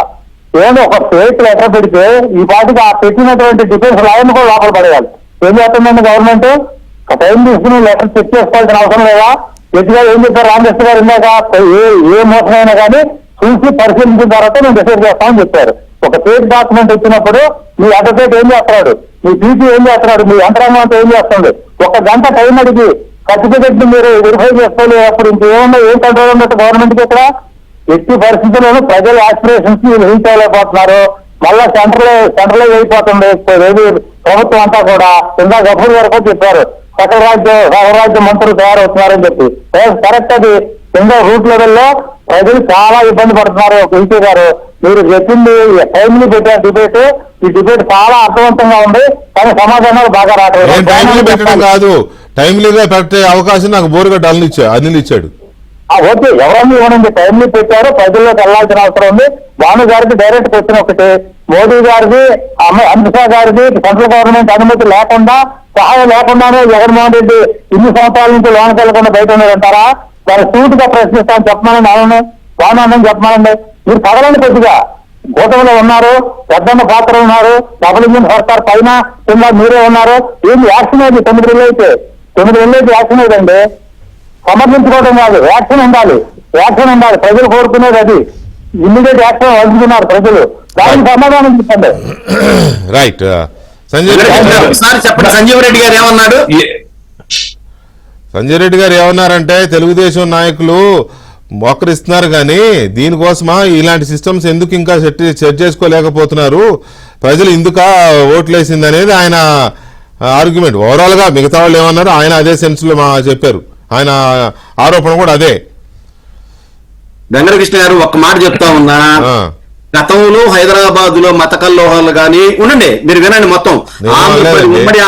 ఉమ్మడి ఆంధ్రప్రదేశ్ లో రౌడీలను ఆట కట్టించటంలో గాని చంద్రబాబు నాయుడు గారు తర్వాత గత 40 సంవత్సరాలున్న కాంగ్రెస్ ప్రభుత్వంలో రౌడీజం ఉంటే ఇప్పుడు చంద్రబాబు నాయుడు గారు వచ్చిన తర్వాత శాంతి భద్రతలో గాని అడ్మినిస్ట్రేషన్ ఎలా ఉందో అందరికీ తెలిసిన విషయమే. ఇవాళ మేము మా కూటమి ప్రభుత్వం అక్కడ కాదు కదండి కావాల్సింది, కనపతి కాదు ఏమండి గణపతి గారు ఇప్పుడు మూతులు నాకడం కాదు కదా కావాల్సింది. కరెక్టే సార్. జరిగింది బాగానే ఉంది, అప్పుడు మీరు అడిగింది ఓకే, నేను కూడా చెప్తున్నా వినండి. ఇప్పుడు నేరాలు జగన్మోహన్ రెడ్డి గవర్నమెంట్ లో చట్టంలో లొసుగులు అడ్డపెట్టుకొని తీవ్ర స్థాయిలో పాల్పడ్డాడు అతను. ఇవాళ మేము గనక ఖచ్చితంగా యాక్షన్ తీసుకుంటే ఇదే ఉన్న వాళ్ళు కానీ కొంతమంది మాట్లాడతారు, ఏం మాట్లాడతారు, కక్ష సాధింపు చర్యలని. అయినా మేము వచ్చిన తర్వాత ఇప్పటి వరకు కూడా ఖచ్చితమైనటువంటి న్యాయపరమైన బోరుగడ్డ అనిల్ ఎందుకు అరెస్ట్ చేశారని ఎవరైనా అడిగారా మిమ్మల్ని? 100 రోజుల బోరుగడ్డ అనిల్ ఎందుకు అరెస్ట్ చేశారని ఎవరైనా అడిగారా? మోసానికి ఇష్టపడి ఎందుకు అరెస్ట్ చేశారని ఎవరైనా అడిగారా? వర్రా రవీందర్ రెడ్డి అనే వాళ్ళని ఎందుకు అరెస్ట్ చేశారు ఎవరైనా అడిగారా మిమ్మల్ని? ఎందుకు అడుగుతారండి? తప్పుగానే తెలుసు, ప్రజలకు తెలుసు, వాళ్ళ పార్టీ వాళ్ళు అంటారు అంతే తప్ప ఇంకెవరు అనరు కదా. ఇంకా ప్రజలు కొడాలి నాని అరెస్ట్ అయినా లేకపోతే ఇంకో పేర్ని నానికి వాళ్ళ బెయిల్ వచ్చినా వంశీని ఎందుకు అరెస్ట్ చేశారని ఎవరన్నా అడిగారా? ఎవరన్నా ప్రశ్నించారా? లేదు కదా. ఎందుకంటే తెలుసు వాళ్ళు deserve this type of action తెలుసు ప్రజలకి. అందుకని ప్రజలేం అడగలేదు కదా. మీరెందుకు ఇలా అంటారేమో అలా అంటారేమో, మీరు చేసేది మీరు చేయండి. మీరు ఎలాగో మీరు ఓవర్ నైట్ పాలసీలు మేము జగన్మోహన్ రెడ్డి లాగా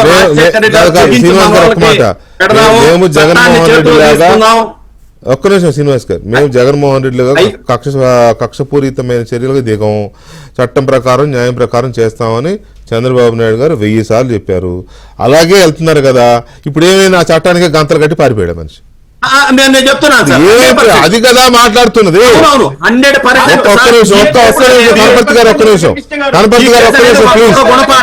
దీన్ని ఇందాక అన్న భాను ప్రకాష్ రెడ్డి చెప్పినట్టు పూర్తి స్థాయిలో విచారణ ఆయన కూడా అదే చెప్తాడులే. కానీ ఒక్క మాట గఫూర్ గారు మీరు చెప్తున్నారు, చెప్పండి సార్. నా పాయింట్ ఏమంటే తెలుగుదేశం సోదరునికి ఇది ఒక పర్టికులర్ ఇన్సిడెంట్ నో లేకుంటే ఒక ఐసోలేటెడ్ ఇన్సిడెంట్ గురించి మేము చెప్పడం లేదండి. ఏదో ఫేక్ సర్టిఫికేట్ తో పోయినాడు అదొక్క ఇష్యూనే కాదు, మొత్తం అడ్మినిస్ట్రేషన్ ఈ రకంగా ఉంది. మీరు అనుకుంటుండొచ్చు చంద్రబాబు నాయుడు గారు చాలా సమర్థవంతంగా మొత్తం శాంతిబద్ధం. ఇప్పుడు ఆ చర్చ కాదు, ఈరోజు చర్చ ఏమిటి? అయ్యా సోదరా, నేను చెప్తున్నాను, పోలీస్ డిపార్ట్మెంట్ లో ఎన్నడూ లేనంత అవినీతి ఈ రోజు ఉంది, ఎన్నడూ లేనంత కింది స్థాయిలో. మీకు తెలియకపోవచ్చు, లేదా తెలిసిన మీరు కళ్ళు మూసుకోవచ్చు. ఇది జనం హర్షిస్తారా దీన్ని? ఎందుకంటే ఎఫెక్టివ్ అడ్మినిస్ట్రేషన్ లేదండి. పోలీస్ డిపార్ట్మెంట్ లేదు, రెవెన్యూ అవినీతి ఉన్నది అనే దాన్ని నేనైతే అంగీకరించనండి. మీరు అంగీకరించలేండి. మీరు ఎందుకు అవినీతి పోలీసు జరుగుతా ఉందంటే అలసత్వం ఉన్నది, అలసత్వం ఉన్నది. ఈ ఇన్సిడెంట్ అయితే కొంత గుణపాఠం అంటే ఒప్పుకుంటా. కానీ గఫూర్ గారు ఒక్క మాట విత్ డ్యూ రెస్పెక్ట్స్, అవినీతి కంటే ప్రమాదకరం అలసత్వం. అవినీతి కంటే ప్రమాదకరం అలసత్వం. ఓకే, ఆ అలసత్వాన్ని ఖచ్చితంగా ఇవాళ గుర్తించాము. ఆ అలసత్వం ఏ స్థాయిలో ఉందో సీఎం గారు కూడా రైట్. ఒక్క నిమిషం సార్, గఫూర్ గారు ఒక్క నిమిషం అండి. గఫూర్ గారు మీరు చెప్పిన పాయింట్, ఇప్పుడు నా ప్రోమో ఇవాళ నా డిబేట్ యొక్క ప్రోమో ఒక్క బోరుగడ్డ అనిల్కి కన్ఫైన్ చేయలే నేను. వాచ్మెన్ రంగయ్య, వివేకానంద రెడ్డి గారు వాచ్మెన్ రంగయ్య మరణం మీద ఉంది. కోడికత్తి సీను కేసులో జగన్మోహన్ రెడ్డి ఇంతవరకు ఎందుకు సాక్ష్యం చెప్పడానికి ఎందుకు వెళ్ళట్లేదు, ఇంకా అలాగే ఎందుకు ఉంది? డ్రైవర్ సుబ్రహ్మణ్యం హంతకుడు ఎందుకు ఇంకా అలాగే హ్యాపీగా ఎందుకు దిగుతున్నాడు, ఆ కేసు ఎందుకు ముందుకెళ్ళడం లేదు? ఇవన్నీ కూడా ఉన్నాయి. గఫూర్ గారు ఇందాక చెప్పడానికి ముందు నేను ఒక విషయం చెప్పాలి. ఇందాక వచ్చింది కదా పబ్లిక్ ప్రాసిక్యూటర్లను నియమించడం లేదు అని, అది చాలా మంది చెప్తున్నారు ఆ మాట పొద్దున్న నుంచి ఈ టాపిక్ అనుకుంటుంటే. మెసేజ్లు కూడా వస్తున్నాయి నాకు. 9 నెలలైనా కూడా ఎందుకు సరిపడినంత మందిని ఎందుకు నియమించట్లేదు అనేది ఒక అంశం అయితే, వైఎస్ఆర్ కాంగ్రెస్ పార్టీ వచ్చిన కొత్తలో పెట్టిన వాళ్ళు ఇంకా కంటిన్యూ అవుతున్నారు బ్రహ్మాండంగా. వాళ్ళందరికీ ఉన్న పెద్ద పెద్ద కనెక్షన్స్ విజయనగరం, శ్రీకాకుళం వైసీపీ లీడర్లతో పెద్ద నెక్సెస్ ఉన్నాయి. మెసేజ్లు వస్తున్నాయి. అప్పుడున్న లిక్కర్ కేసుల్లో కానీ లేకపోతే ఇంకా ఇతరత్ర కేసుల్లో ఉన్న వాళ్ళకి వాళ్ళు ఇప్పుడు పనిచేస్తున్నారు. అక్కడ పేర్లు పెట్టలేదు వాళ్ళు నాకు. ఇంకొకటి, ఈ ప్రభుత్వం వచ్చినాక కొంతమందిని మాత్రం పెట్టింది. ఒక ఎగ్జాంపుల్, ఒక పీపీ గారు అంటే 4 నెలలు అయిందంట అపాయింట్ అయ్యి, 4 నెలల్లో 60 లక్షల కారు కొన్నాడంట మొన్న. పేరు పెట్టలేదు.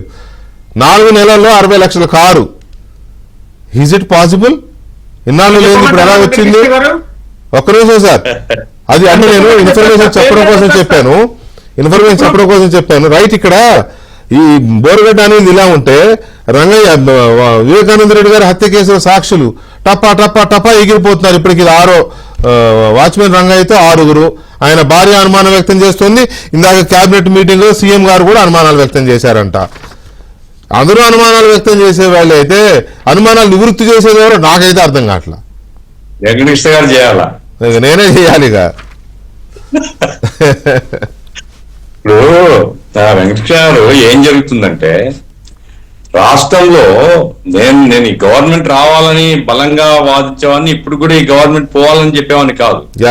కానీ దురదృష్టం ఏమంటే అక్కడ సకల శాఖ మంత్రి అన్ని అధికారాలను గ్రిప్ లో పెట్టుకొని మొత్తం వ్యవస్థలు నాశనం కావడానికి కారణమైనాడో ఈ రోజు నేను పేరు తీయను గాని అటువంటి ఒక ధోరణి ఈ ప్రభుత్వంలో పనిచేస్తుంది. ఇప్పుడు ఏపీపీలు పీపీల్ని భర్తీ చేయడం పైనుంచి లింక్ తీసేయమనండి, వారం రోజుల లోపల మొత్తం అంతా భర్తీ అయిపోతారు. అందరూ తాడేపల్లి చుట్టూ తిరుగుతున్నారు. ఇప్పుడు తిరిగి తిరిగి తిరిగి విసిగి ఇక ఎవడొస్తాడో చెప్పలేం మనం. ఏమి కాంబినేషన్స్ పెట్టుకున్నారా, ఏమి పారామీటర్స్ పెట్టుకున్నారా ఎవరికి తెలియదు. చివరికి ఏమిటి అంటే మున్సిపల్ కోర్టులో కింది కోర్టు, రామకృష్ణ గారికి బాగా తెలిసి ఉంటది, కింది కోర్టులో ఉండేటువంటి వాడిని ఏపీపీ అంటారా, ఈ గవర్నమెంట్ ఇంకేమంటదో గానీ నెలకు 5,000 రూపాయలు ఇస్తారంట. ఆ కోర్టులు కూడా తాడేపల్లికి పోవాల్సిందే. ఇంత కాన్సన్ట్రేషన్ ఆఫ్ పవర్ ఉన్నప్పుడు చెడ్డ పేరు రాక గవర్నమెంట్ కు మంచి పేరు ఎట్లా వస్తుందండి? ఇప్పుడు సిఐలు ఇక్కడ నాకు పర్సనల్ కూడా నాకు తెలిసినటువంటి ఒక ఇన్సిడెంట్ చెప్తానండి. ఒక మంత్రి ఒక సిఐకి ఫోన్ చేసినాడు, వేరే ఫోన్ చేయించుకొని పోయినాడు. అతను పోతే అతని ముందు ఏమయ్యా మంత్రి ఫోన్ చేసిన పని చేయాలా, నీకు చేయకపో, ఎవరు చెప్పినో చెప్పుకోపో. ఇది ఆన్సర్. ఏం అడ్మినిస్ట్రేషన్ అంటారు దీన్ని? కాబట్టి ఇది మంత్రులు డమ్మీలు అయిపోతే ఏ ప్రభుత్వమైనా బద్నాం అవుతుంది, అది దృష్టిలో పెట్టుకోవాలి. రెండవది ఏమంటే అధికార యంత్రాంగాన్ని ఇప్పుడు చాలా జిల్లాల్లో కలెక్టర్లు, జాయింట్ కలెక్టర్లు, ఆర్డీఓలు, డిఆర్ఓలు ఈ స్థాయిలో పోస్టింగ్స్ అన్ని కూడా సెంటర్ నుంచి వచ్చినాయి. ఈ స్థాయిలో పోస్టింగ్ సెంటర్ వచ్చిన తర్వాత వాడు ఎవరిని కేర్ కూడా చేయడం లేదు, ఎవరు పని చేయడం లేదు, ఎవరి మాట వినడం లేదు. ఎట్లా అడ్మినిస్ట్రేషన్ ముందుకు పోతారండి? ప్రజలకేమో రోజు అవసరాలు అక్కడే ఉంటాయి. జిల్లా ఎమ్మెల్యేలు పోయినా అక్కడేం పని జరగడం లేదు. ఇవన్నీ కూడా సీరియస్ గా ఆత్మ పరిశీలన చేసుకుంటే మంచిది. ఆత్మ పరిశీలన చేసుకోరనుకోండి, చేసుకోకపోతే నష్టపోయేది మీరే, మాకేం జరగదు. ఇది దయచేసి అడ్మినిస్ట్రేషన్ చక్కదిద్దుకొని అధికార పంపకము, జనం దగ్గర పోవడము, జనంతో మమేకం కావడము. ఒక మంత్రి ఉన్నారండి, ఆయన దగ్గర పోవాలంటే ఆధార్ కార్డు, ఆ తర్వాత తెలుగుదేశం లెటర్ ఉండాలా. అరే ప్రజలతో గెలవడానికి ఎందుకండి ఇది? ప్రజల్ని ఆ దృష్టి ఎందుకు చూస్తారు మీరు? న్యాయం అయితే చేయండి, న్యాయంగా చేయొద్దు, అనుకూలంగా చేయండి, కాబట్టి చేయొద్దు. అంతేగా ప్రజల్ని గెలవడానికి కూడా ఈ రకమైనటువంటి రేఖలు ఎప్పుడైతే పెట్టుకుంటారో నష్టపోతారని మాత్రం చెప్పవచ్చు. రైట్. రామకృష్ణ గారు, ఇక్కడ రంగయ్య హత్య కేసు కానీ, హత్య అనకూడదు, I'm withdrawing my word. Rangaiah మృతి వ్యవహారం కానీ, అనుమానాలు కానీ, లేదా కోడికత్తి సీన్ కేసు జగన్మోహన్ రెడ్డి ఇప్పటికీ ఇంకా కోర్టుకు అటెండ్ అవ్వట్లేదు కదా, అది కానీ, లేదా డ్రైవర్ సుబ్రహ్మణ్యం చంపిన ఆయన ఎమ్మెల్సీ కానీ, ఇప్పుడు ఇవన్నీ చూస్తూ ఉంటే వీటిని కూడా మనం ఎలా అర్థం చేసుకోవాలి? వెంకటకృష్ణ గారు, వేది ఏమైనప్పటికీ కూడా డ్రైవర్ సుబ్రహ్మణ్యం యొక్క హత్య కేసును మాత్రము ఈ కూటమి ప్రభుత్వం ఖచ్చితంగా పట్టించుకోవాలంట.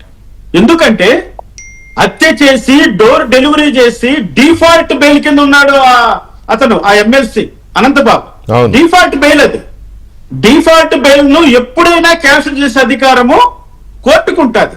ఆ క్యాన్సిల్ చేయమని అడవలసిన బాధ్యత ప్రభుత్వానికి ఉంటుంది. పోలీసు అంటే ప్రభుత్వం అంతే. మరి ఈ రోజు కూడా డిఫాల్ట్ బెయిల్ మీద ఉన్నటువంటి అనంతబాబు 9 నెలల నుంచి బయట ఉంటూ ఈ రోజు అసెంబ్లీ సమావేశాల్లో చట్టసభలో కూర్చుంటున్నాడు. నేనే చంపానని ఒప్పుకుని మరి చట్టసభలో కూర్చుంటున్నాడు. మరి ఏంటి ఇప్పుడు కోడికత్తి కేసు, అక్కడ దళితుడే, ఇక్కడ చనిపోయిన సుబ్రహ్మణ్యము దళితుడే, దళితులపైన జరిగిన దాడులపైన ఏమైనా విచారణ ఉందా? ఒకటి రివీల్ చేస్తున్నాను వెంకటకృష్ణ గారు, ఈ రోజు చెప్తున్నాను. చంద్రబాబు నాయుడు గారు ప్రతిపక్షంలో ఉన్నప్పుడు నన్ను పిలిచి ఒకటే మాట అన్నాడు. రామకృష్ణ గారు, మనం అధికారంలోకి వచ్చిన వెంటనే మీ నేతృత్వంలో ఒక కమిటీ వేసి దళితులకు జరిగినటువంటి అన్యాయాన్ని అంతా రిపోర్ట్ రూపంలో తీసుకొని నేను న్యాయం చేస్తాను, నా వెంట నడవండి అంటూ నాకు భరోసా ఇచ్చినటువంటి చంద్రబాబు నాయుడు గారు ఈ రోజు కనీసం ఒక అప్లికేషన్ ఇవ్వడానికి కూడా అపాయింట్మెంట్ దొరకట్లేదండి. ఏమనుకోవాలి మేము? నేను అదే ఒకటే మాట అన్నాను.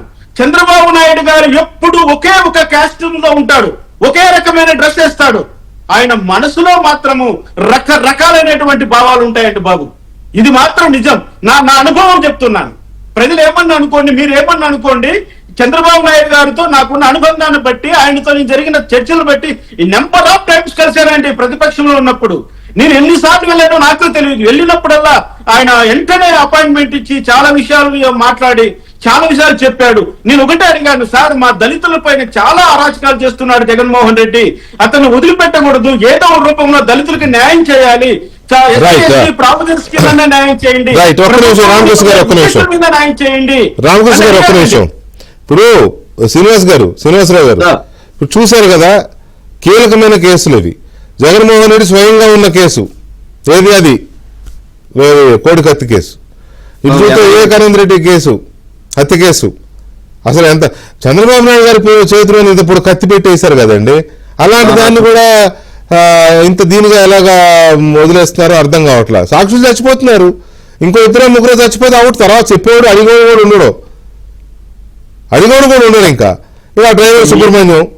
అంటే ఇవన్నీ చూస్తున్నప్పుడు ఇది ఒక రకమైన నిష్క్రియాపరత్వమే అనుకుంటాం, ఎవరికైనా అనిపిస్తుంది. దీనికి ఏం సమాధానం చెప్తారు? బ్రీఫ్ గా ప్లీజ్. సార్, గత ప్రభుత్వం జరిగినప్పుడు వాళ్ళు పెట్టిన కేసు 302 కానివ్వండి, 307 అన్నిటి మీద కూడా మళ్ళీ వాళ్ళు ఎలా ఎఫ్ఐఆర్లు కట్టారు, ఎలా రిమాండ్ రిపోర్ట్ పెట్టారు, విట్నెస్ లెట్, రేపు సాక్ష్యం కోర్టు దగ్గరకు వచ్చేటప్పుడు జ్యుడిషియల్ గా కేసులు వీగిపోతాయన్న ఉద్దేశంతో చంద్రబాబు నాయుడు గారు మొన్న పిలిచి లాయర్లందరినీ పిలిచి లాస్ట్ టైం ఆ ప్రభుత్వం పెట్టిన కానీ ఈ కేసులన్నీ కూడా మళ్ళా సరి చేసి ఎవరైతే ఇందాక రామకృష్ణ గారు చెప్తా ఉన్నారు, ఆ బాధితులు ముఖ్యంగా దళితుల మీద ఏమైతే దాడులు జరిగినాయో వాళ్ళ మీద ఎక్కడైతే 307 పెట్టారో అవన్నీ కూడా మళ్ళా రివీల్ చేసి మళ్ళీ అవసరమైతే మీరు దానికి సంబంధించి అనుబంధ ఛార్జ్ షీట్ ఫైల్ చేయమని ఆయన క్లియర్ గా చెప్పారు సార్. మొన్న సీనియర్ అడ్వకేట్స్ అందరినీ పిలిచాడు. త్వరలో కూడా ఇప్పుడు రామకృష్ణ లాంటి వాళ్ళని అందరినీ కూడా మళ్ళీ పిలవబోతా ఉన్నాడు. మొన్న మా టీడీపీ లీగల్ టీం వరకు మాత్రం పిలిచి గతంలో దళితుల మీద జరిగిన దాడులు, మీరు ఇందాక ఎమ్మెల్సీ అనంతబాబు జరిగిన హత్య, అలానే ఈ కేసులన్నిటి మీద కూడా ఎక్కడైతే గౌతు శిరీష గారు దీన్ని లేవనెత్తారు, ఆ రోజు నుంచి కంటిన్యూగా జరుగుతుంది. ఈ కేసులన్నిటి మీద కూడా చంద్రబాబు నాయుడు గారు డీజీపీతో ఇంటెలిజెన్స్ వాళ్ళని పిలిచి మాట్లాడాడు. ఖచ్చితంగా ఈ కేసులో అనుబంధ ఛార్జ్ షీట్లు ఏ అయితే వాళ్ళు రిమాండ్ రిపోర్ట్ తప్పుడు రాతలు రాశారో, కేసులు వీగిపోయే విధంగా వాళ్ళు రాశారో అవన్నీ కూడా సరిదిద్దడం జరిగింది. త్వరలో రామకృష్ణ లాంటి వాళ్ళకు కూడా పిలుపు రాబోతా ఉంది. దళితులకు కానీ ఏ కేసులు జగన్మోహన్ రెడ్డి ఏలుబడిలో జరిగినటువంటి ఏ కేసు కూడా రేపు వీగిపోని విధంగా మేము స్ట్రెంథెన్ చేసి ఖచ్చితంగా శిక్షలు పడే విధంగా ఎవరైతే డోర్ డెలివరీ చేశారో ఏ ఒక్క వైసీపీ నాయకుడిని కానివ్వండి, ఏ ఒక్క సంఘ విద్రోహ శక్తి బోరుగడ్డ అనిల్ లాంటి వాడు ఇవాళ ఏదైతే వంశీ ఏదో చేయబోయి ఎట్ట ఇరుక్కున్నాడో సేమ్ బోరుగడ్డ అనిల్ కూడా అట్లానే ఇరుక్కున్నాడు. ఇవాళ వాళ్ళు తప్పు చేస్తున్నారు, ఒప్పు చేస్తున్నారు, వాళ్ళందరూ వాళ్ళు ఇరుక్కుంటున్నారు తప్ప మనం సాధించేదే కనపట్లే. వంశీ ఏం చేశాడు? ఆ సత్యవర్ధన్ అనే వాడిని కిడ్నాప్ చేయడం వల్ల ఇరుక్కున్నాడు. లేకపోతే ఆ కేసు అడిగేది ఎప్పటికి వచ్చేదో రాదో కూడా తెలియదు. ఇప్పుడు ఈ విషయంలో కూడా ఒక మాట సార్, ఈ విషయంలో కూడా బోరుగడ్డ అనిల్కి బెయిల్ రాకూడదని ఎవరు అనట్లా. బెయిల్ అనేది అతని హక్కు, కోర్టు ఇస్తే తీసుకుంటాడు, తప్పేం లేదు. కానీ ఇంత ఇదిగా ఫేక్ సర్టిఫికేట్ అంటే ఆర్గ్యుమెంట్స్ ఏమైపోయింది అనేదే కదా. ఒకటి మాత్రం ఖచ్చితంగా చెప్తాను సార్, ఏది ఏమైనా ఇవాళ అతను ఫాల్స్ ఎవిడెన్స్ చేయటం అనే దాని మీద పోలీసు, ముఖ్యంగా పోలీసు అనే కంటే పబ్లిక్ ప్రాసిక్యూటర్స్ కొంత పోలీసులు అసమర్థ పాత్ర ఉన్నమాట వాస్తవం. అయితే దీని ద్వారా మాత్రం మా ప్రభుత్వం మేలుకుంటది ఖచ్చితంగా. ఇక నుంచి ఇటువంటి పరిస్థితుల్లో కూడా చాలా మా లాయర్లు కూడా చెప్పారు మీరు, సంతోషం. Right. ఖచ్చితంగా యాక్టివ్ అవుతారు సార్. అదే. ఇది కూడా మాకు గుణపాఠం. ఎందుకు ఒకసారి నేను ఒక్కడే చెప్తున్నా, ఇక్కడ ఏంటంటే నోటోరియస్ క్రిమినల్స్ ఇవాళ న్యాయ వ్యవస్థకి పోలీసు వ్యవస్థకి అందరినీ నేరాలు చేసే వైసీపీ నాయకులు వీళ్ళని మనం Right. అంచనా వేయటం అనేది అంత శ్రీనివాసరావు గారు ఒక్క నిమిషం.